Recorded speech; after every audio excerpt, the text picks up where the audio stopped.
ayes have it, the ayes have it. I beg to move that this House do now adjourn. The question is that this House do now adjourn. Paul Howell.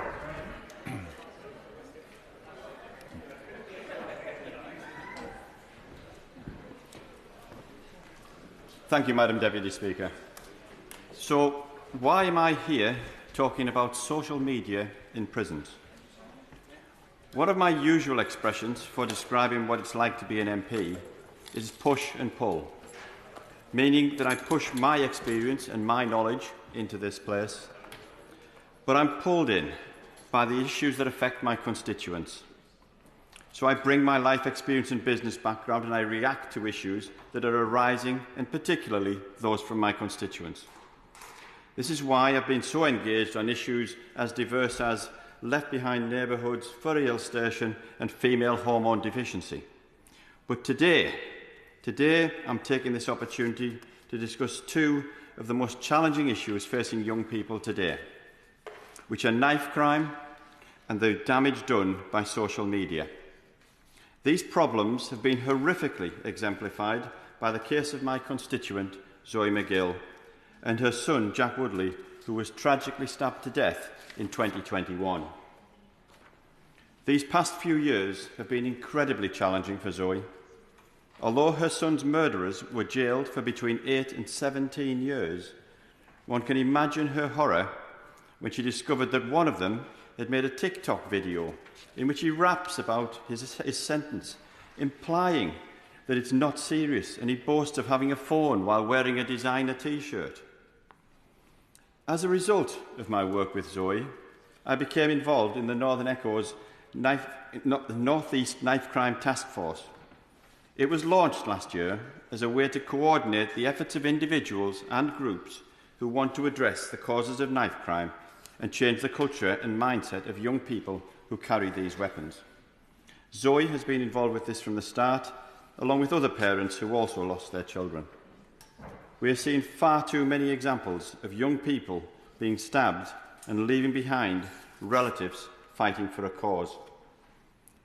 As was said at the last session of the North East Knife Crime Task Force, these parents and families didn't sign up for this job, but they've absolutely no choice but to do it. So I'm going to give you some examples of them. One of these was Teresa Cave, whose son Chris was stabbed to death in Redcar in 2003, and Chris's mother Teresa launched the Point 7 anti-gun and knife crime programme for young people aged 11 to 25. In 2007, Samantha Jane Madgen was 18 years old, and on her first night out with friends, after the birth of her son only weeks before, she was brutally stabbed to death by a 15-year-old girl. Samantha's friends and family created Samantha's Legacy, and their mission is to prevent knife crime, raise awareness and engagement, and support other families who've been affected by this atrocious crime. In 2019, 18-year-old Conor Byrne was on a night out in Sunderland and tragically lost his life when he was trying to prevent other people getting hurt in a knife attack. So Conor's mother, Tanya, and family and friends created the Conor Brown Trust to provide young people with a bespoke youth work programme to benefit themselves and the wider community. There are just too many families like these, and it's imperative that we in this place do all we can to help. Social media is well identified as a source of information. It is also well known for the term false news. And it's imperative that those who have been influenced or radicalised by false agendas are not further influenced by their time in prison. For this reason alone, the access to those platforms should be frustrated. And I'm concerned enough about what inmates could see and hear on social media, but giving them the opportunity to broadcast it is even more disturbing. I think it's incumbent on all of us in this place to do everything we can to stop this cancer. Zoe recently said that people sometimes ask how she manages to do her campaigning, and she said it's that gives her strength and comfort. I admire this attitude enormously, but neither Zoe nor any of the other parents I've listed, or any other parent that's affected, should be in this position in the first place. As the government site states, for anyone who cares to check, it's a criminal offence to give a prisoner a mobile phone, along with other items like illegal drugs, alcohol and weapons. The rules around access to social media in prison are likewise clear. Prisoners are not allowed to access social networking sites whilst in custody. In fact, it's not even possible to email prisoners directly. Of course I'll give way. Madam Deputy Speaker, can I commend the Honourable Gentleman for Sedgefield for bringing this forward? And I did do some research in this here, like the Honourable Gentleman has done as well. And does he not agree that there is no human right allowing access to social media in prison? And whilst we should be encouraging rehabilitation, which is the right thing to do, rather than encouraging social media engagement, whilst access to internet and training and the understanding and the way to use media successfully in the outside world is of use, the ability to post a Facebook status should never be facilitated ever in prison. I absolutely thank the Honourable Gentleman for his intervention, and I could not agree more with him. I'll cover some of those points as I continue. And the closest that those inside are meant to come to electronic communication is the email and prisoner service, which allows someone to send an email to be printed out and delivered on paper. Some prisons will allow photos to be attached, but that's all. And I suspect that if prisoners were actually limited to this form of communication, then prisons themselves and the wider community would be better for it. Nevertheless, as a Ministry of Justice report in 2018 recognised, mobile phones in prisons are used for a range of purposes, both social and criminal, and would appear to have become a significant feature of prison life. I know that since that report, the Prison Service has undertaken a long-term project to install landlines in the cells of the closed public sector prisons, which began before the pandemic, and the last installations are due to be completed shortly. These phones work the same way as payphones on landings and are previously used by prisoners. A PIN is used to access a prisoner's account, credit must be purchased, and the calls are restricted to cleared numbers and are outgoing only. This innovation prevents the issues that often occurred with landing payphones, such as lack of privacy and fights breaking out in the queue. And as Julie Brett, Deputy Director of Innovation and Business Change at HM Prison and Probation Service, told The Times, feedback from people in prison has consistently identified that in-cell PIN phones improve the quality and contact of people with their family and friends thanks to those opportunities. These include being able to make calls at a time to suit everyone in a private setting away from business landings and removing the need to queue to use a phone at unlock periods. This seems to me to be well in excess of what they should actually have, but it removes any argument about them being the need for them to have access to a mobile phone. So therefore, I believe that prisoners have no legitimate reason for possessing a mobile phone, since that desire to contact the family is probably the only one that most people could possibly have sympathised with. Instead, prisoners look for mobile phones to continue their criminal activity, harassing victims and their families, or remain in contact to a lifestyle that got them in prison in the first place. This must stop. I'd also like to draw attention to the work that my friend, the member for South Ribble, has done on the issue of phones in prison, particularly through the Private Members Bill. While it is already an offence to make video recordings in prison, the Prison Media Bill 2324 seeks to close the loophole that allows third parties outside a prison to upload an illegal recording of prison workers or land made inside the prison. It also specifies that location of a recording device is not relevant, so that recording a prison from a drone outside is still an offence. This clarifies existing legislation, which currently makes no specific provisions for drones flying above prison land or recording images of the inside of an open prison. It's hoped that this legislation will increase the security of prisons and those who work there, as they would also be protected from unauthorised recordings. Moreover, it would likely cause social media companies to remove images and videos that violate these provisions.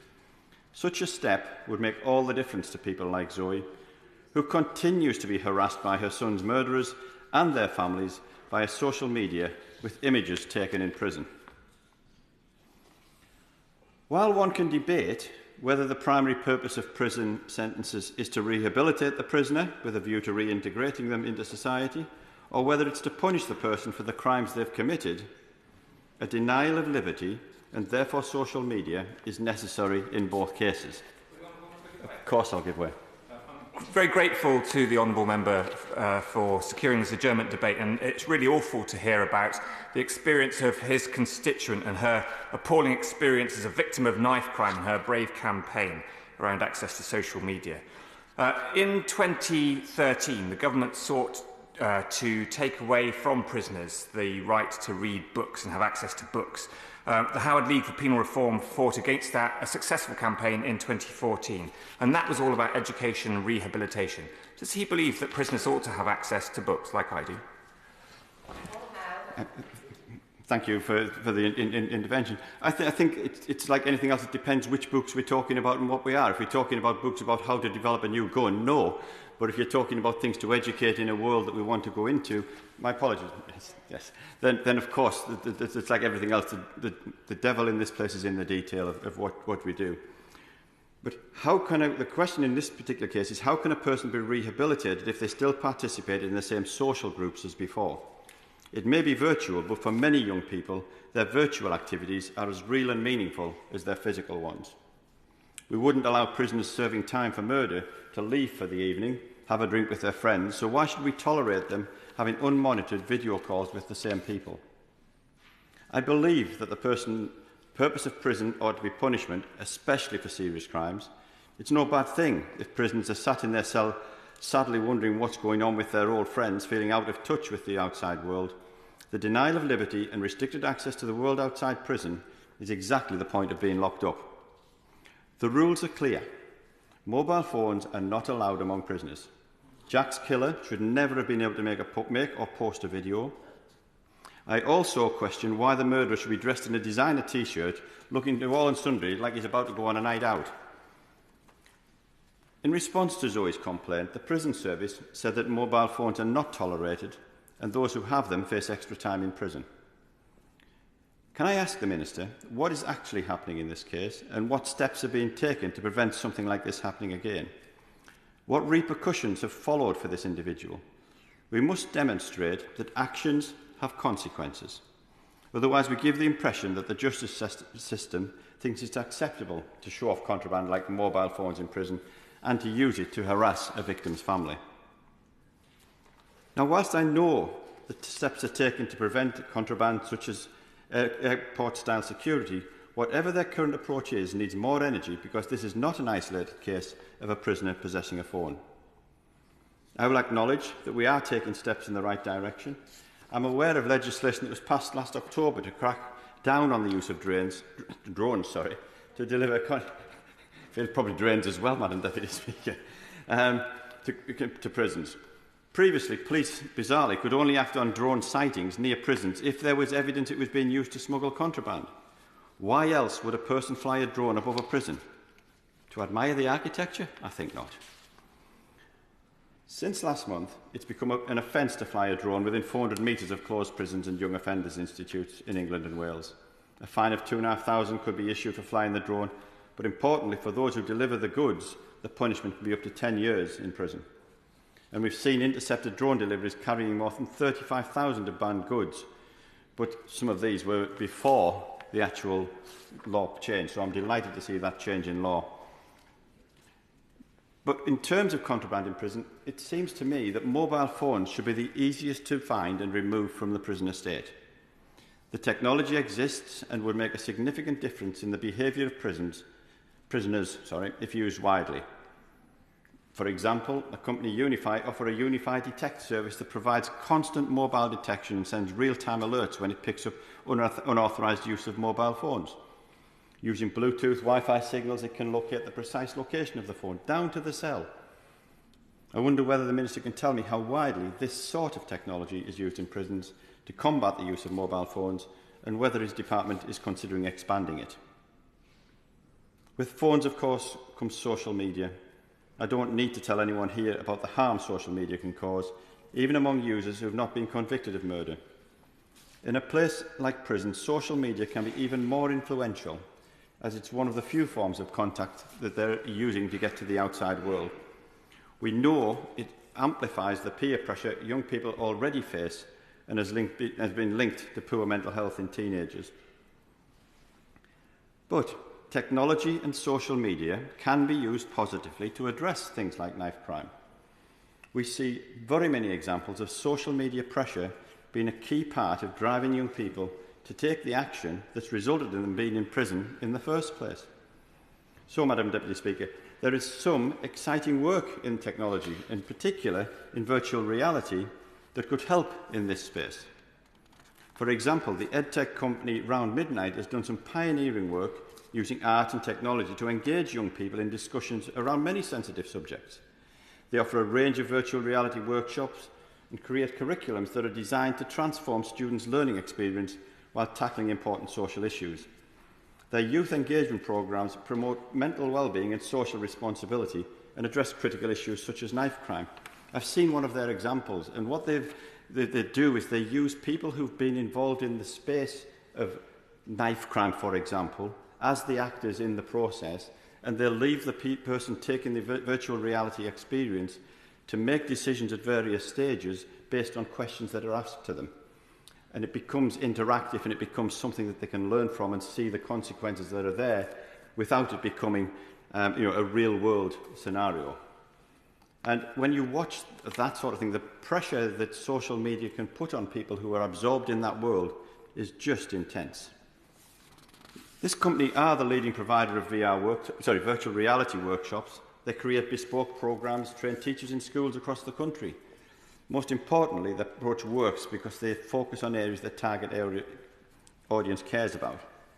As I said, at the recent Northern Echo-led North East Crime Task Force event, it allowed participants to use a virtual reality headset to explore these consequences of carrying a knife. They created the video with funding from the Home Office and from West Midlands Police, based on a similar tool that discussed gangs. They believe it can be an important preventative tool for people who are not involved in crime but could be pressured or tempted by it. And the headset demonstrates how social media is used to pressure people to commit crime. So what I'm interested in is whether this tool can be developed for people that are in prison to try and get them to understand how they got to where they are and how they could have had a different outcome of their whole situation, their family situation, etc. The virtual reality video is followed by a creative workshop which encourages participants to explore the issues raised in more depth. Young people can reflect on their own journey through the video and compare with other participants. So the session is not a lecture about the dangers of carrying a knife, but rather a user-led experience. I think one of the things that I learned as part of, actually was on the Left Behind Neighbourhoods work that we've been doing. We talked initially about trying to help communities. Then we talked about actually helping them to help themselves. And then we just actually changed it completely and just wanted to enable them to help themselves without us being in the way in any way, shape or form. And I think it's the same sort of thing here. You're trying to create a situation whereby the people that are watching the video, that are engaging in the process, feel it's their space and feel that they can learn from it. So these innovative approaches involving virtual reality are used to prepare inmates for reintegration into society, or could be used with a view to reducing reoffending. We see examples around the world. In the United States, Colorado has implemented the 3-year Juveniles and Young Adults Convicted as Adults program for those who convicted serious offences at a young age. And since these people have often entered prison before they developed life skills like shopping for food, etc., this virtual reality program allows them to practice in a safe and controlled environment. Now, obviously, I'm talking a much bigger thing when I'm talking knife crime rather than that, but it's the principle of what's there. Another state has used virtual reality to help offenders develop empathy for their victims or to reduce aggressive behaviour. A pilot program in Alaska used virtual reality to incorporate mindfulness practices, so a decrease in disciplinary write-ups and fewer reports of depression and anxiety. So these processes can work to move people into a better place. We know that employment creates a problem. So again, in Michigan, they've gone through a virtual reality program to help people practice for a job. So there are many examples of people in running prisons and those sort of services who have used this tool to try and put people into a better place. The honourable member opposite referred to the opportunity for books and things. I'm certainly wanting people to be coming to a better place by the time they come to be released. But if they're not, then they've got to understand that there's consequences because of what they've done.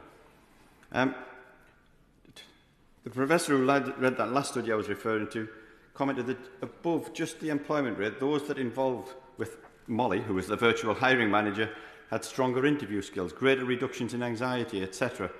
And I'm absolutely sure that these organisations can develop programmes which will deliver much better outcomes on both repeat offenders and the appreciation of the impact of social media on others.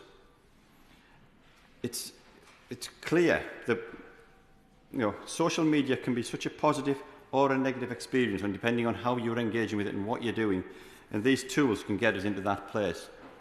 Indeed, one of the other areas to talk about is music videos on social media and how they influence people in a way that's difficult for those of us who did not grow up with social media to imagine. Many of these videos glamorise a life of crime, treating serious offences as proof of their strength and encouraging others to follow suit. It's the lyrics of these songs that are the problem, not the music style itself. A number of organisations have used the same type of music, such as rap and hip-hop, as a way to access young people and give them a positive message. For example, Scotland's largest prison, Ballinnie, has begun offering a programme that gives inmates the opportunity to change their lives through hip-hop music. The label Conviction Records supports ex-offenders, runs the programme that culminates in a performance of the pieces. These workshops allow prisoners to express themselves and envisage a better life outside at the end of their sentence. One participant said that it had given him such a sense of purpose, it motivated him to avoid reoffending. That's what we want if people are going to come out. We don't want them to reoffend. The programme was funded by Creative Scotland. I wonder whether the Minister knows of any similar plans for prisons in England and Wales, and if not, whether we could look at similar initiatives. Speaking with Zoe recently, she was quick to emphasise the benefits of social media, along with the horrendous damage it can do. Indeed, she spoke last week how it would have been Jack's 21st birthday. In honour of him, she posted a video of their final moments together when it was clear he was about to pass away. She said it has since been viewed nearly 2 million times, and the feedback has been almost universally positive. In particular, there was a man who contacted her to say he used to be in a gang and had lost his best friend to knife crime. He now educates young people about the dangers of that life to help them make better decisions. It's getting the tools that have been used against people turned round and moving in the right direction, Madam Deputy Speaker, to make sure that if rap is the thing that people engage with, then fine. But let's find rap people who are positive to this agenda. And Zoe has found people like that, and I really do applaud them. And the problem we've got is that the work of people involved in the Northern Echo's North East Knife Crime Task Force can so easily be undermined by posts such as the one by Jack's killer, and which gives the impression that knife crime is not serious and prison is not a punishment. That's just so wrong. We can't force a person to feel remorse for what they've done. This man clearly doesn't, but we can take steps to prevent him from influencing others to do the same. To do this effectively, crimes involving social media have to be taken more seriously. Zoe is still trying to get the police to deal with her son's murderers and their families who have been posting confidential documents about Jack on TikTok and Facebook that they obtained during the trial, and she's found the process to be torturously slow. I'd like the Minister to affirm that prison needs to be a deterrent and needs to be seen to be so. We need consequences of actions to be publicised, not hidden. We need education for those in prison as to how they could react differently given their time again. We need victims like Zoe and Teresa and Samantha and Tanya and the far too many others impacted to have the protection of the system to prevent further distress from those convicted, and the belief that the lessons from each of their experiences are being applied far and wide to reduce occurrences of these shattering crimes. Madam Deputy Speaker, I would like to understand what is being done to frustrate access to tools that enable social media access. I would like to know what is being done to stop victims like Zoe suffering further. And I would like to see that we can use tools to educate and inform those who have made mistakes, but we must also ensure that those who do not recognise their errors are not given platforms to promote their actions. Minister Edward Argar. Thank you very much, Madam Deputy Speaker, and as ever, always a pleasure to serve with you in the chair. And it's also, although I don't intend to take all of the time available until 10:30, you'll be reassured to know, it is genuinely good that for a debate of this significance, we do actually have the time to address the issues that have been raised by my honourable friend. And I congratulate him, my honourable friend, the member for Sedgefield, on securing this important debate this evening. I also want to take this opportunity to share my deepest sympathies with his constituent, Zoe McGill, the bereaved mother of Jack. For Jack's murderer to allegedly be using TikTok from within prison is sickening, and no parent should have to suffer in this way. It is one of the very reasons I stand here at this dispatch box today to respond to my honourable friend and explain how the government plans to prevent incidents like this from happening in the future. How can I say no to the honourable gentleman? Sure. If what the honourable member for Sedgefield referred to, and he said that the video was made in within prison and the people who were involved were in prison, surely there has to be a methodology with the evidential base that there quite clearly is, that the governor could take that person to task in prison and whatever sanctions could be brought in to ensure that he spends a longer time in prison. I'm grateful to the honourable gentleman. I hope he will bear with me for just a moment because I will turn to those specific points. But I did want to take the opportunity first to highlight just what a close interest my honourable friend has taken in this horrific case and on behalf of his constituent. He is, as we all know in this House, unfailingly courteous, unfailingly diligent and passionate as a constituency member of Parliament on behalf of his constituents. I suspect he will acknowledge that however diligent he is about all cases, some cases make a real impact on an individual member of Parliament, and I suspect this is one of those. He and I have spoken on a number of occasions about this case, and I have to say, and I have to pay tribute to him, that I suspect no sooner did it hit his desk than I can reassure this House it hit my desk and my mobile phone and on a number of occasions. So I do think it's important I pay tribute to his work on behalf of his constituents. And I'd like to, in that context, thank him for raising in this debate the incredibly important and challenging issue of knife crime, a crime that destroys lives.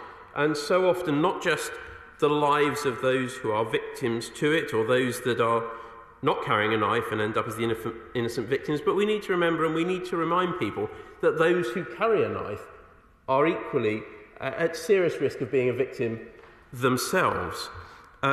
This government takes the threat it poses incredibly seriously, as demonstrated by the investment of £170 million since 2019 alone on prevention and enforcement initiatives across the 20 policing areas where violent crime is most prominent.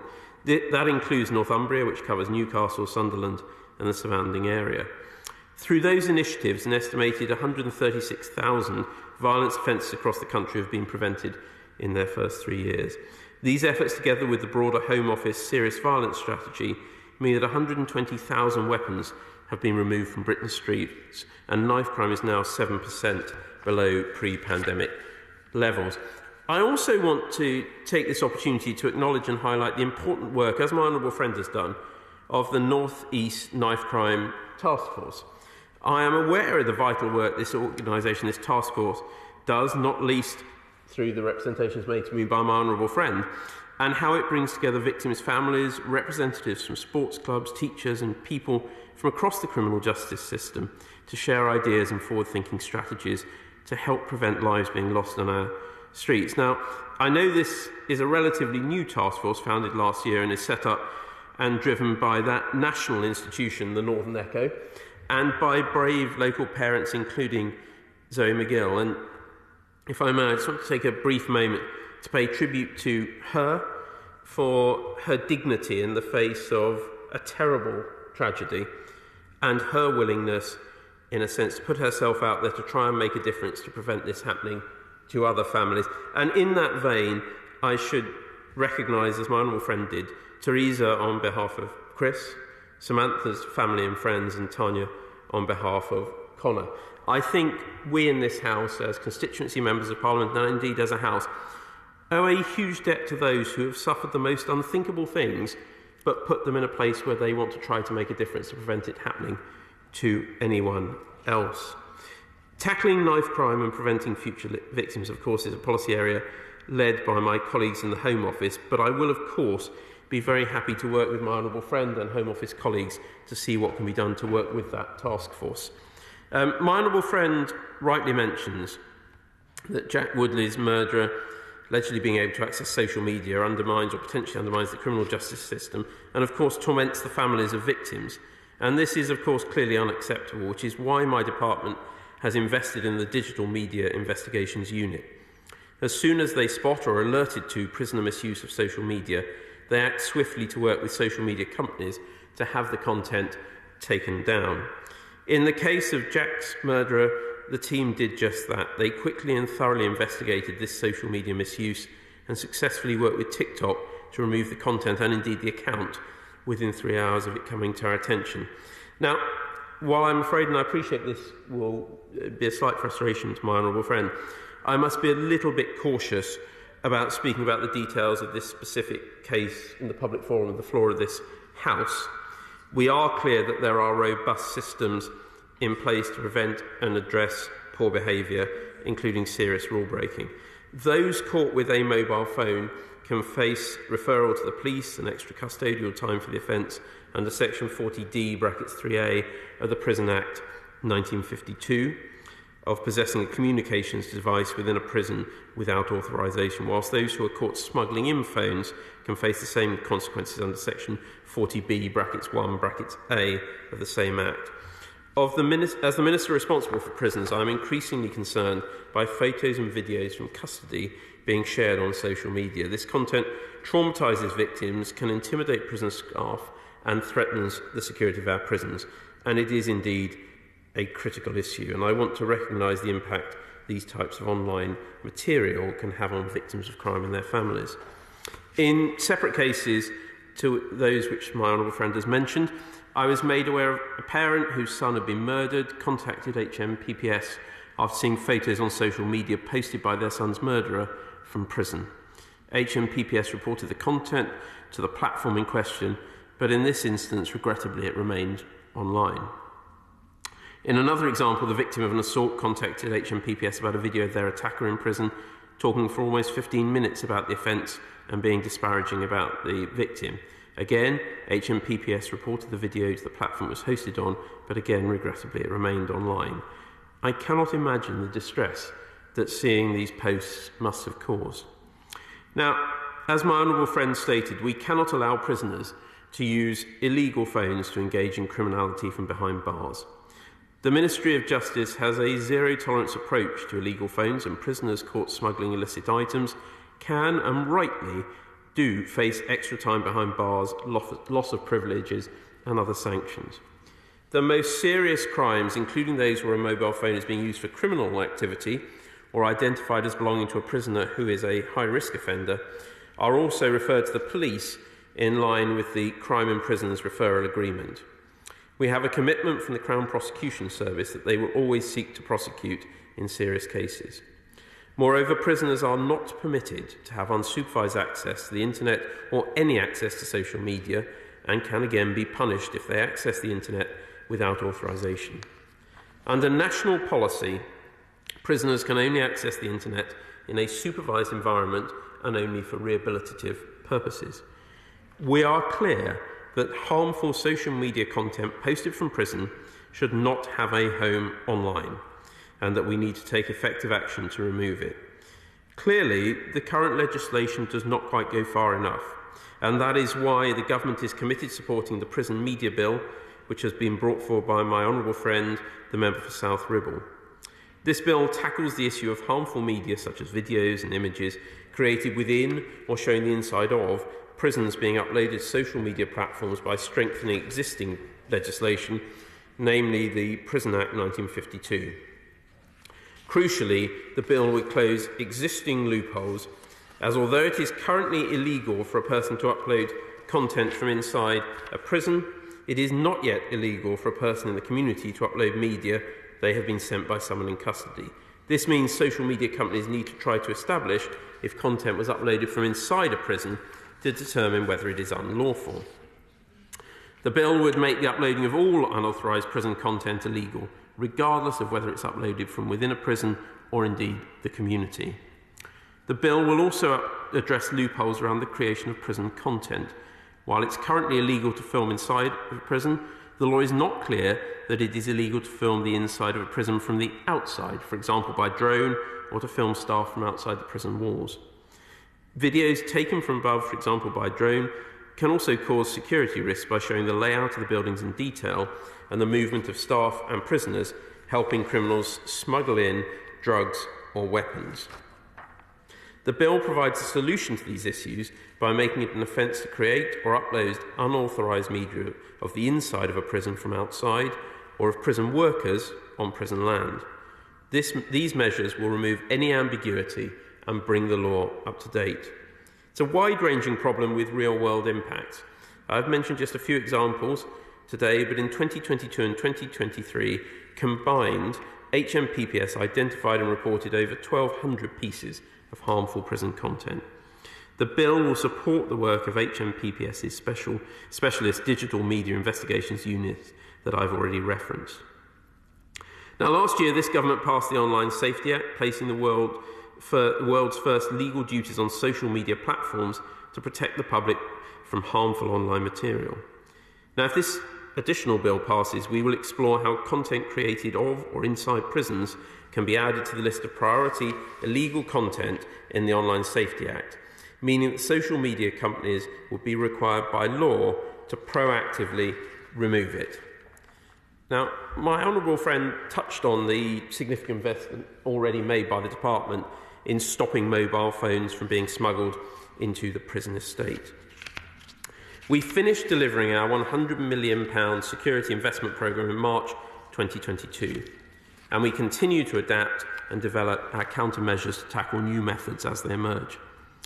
That investment included the deployment of 75 additional X-ray body scanners, allowing staff to see whether prisoners are smuggling illegal contraband internally, including phones. This means we now have the ability in every single closed adult male prison to detect illicit items via X-ray.